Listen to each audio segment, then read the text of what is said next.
بسم الله الرحمن الرحيم. يا أيها المزمل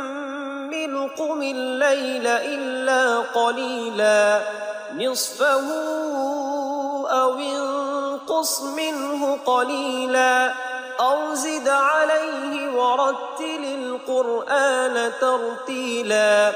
إنا سنلقي عليك قولا ثقيلا إن ناشئة الليل هي أشد وطئا وأقوم قيلا إن لك في النهار سبحا طويلا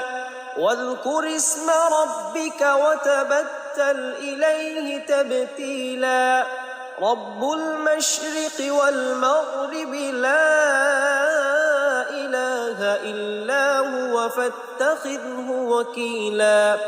واصبر على ما يقولون واهجرهم هجرا جميلا وذرني والمكذبين أولي النعمة ومهلهم قليلا إن لدينا أنكالا وجحيما وطعاما ذا غصة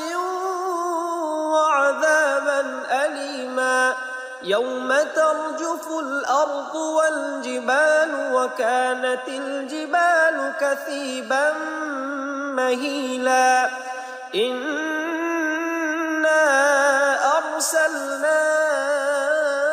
إليكم رسولا شاهدا عليكم كما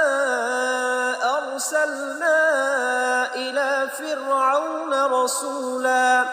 فعصى فرعون الرسول فأخذناه أخذا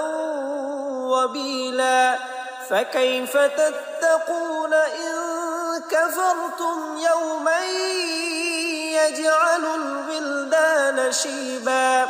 السماء منفطر به كان وعده مفعولا إن هذه تذكرة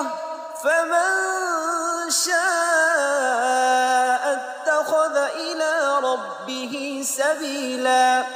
إن ربك يعلم أنك تقوم أدنى من ثلثي الليل ونصفه وثلثه وطائفة من الذين معك والله يقدر الليل والنهار علم أن لن تحصوه فتاب عليكم فاقرؤوا ما تيسر من القرآن علم أن سيكون منكم مرضى وآخرون يضربون في الأرض يبتغون من فضل الله وآخرون يقاتلون في سبيل الله فاقرؤوا ما تيسر منه وأقيموا الصلاة وآتوا الزكاة وأقرضوا الله قرضا حسنا وما تقدموا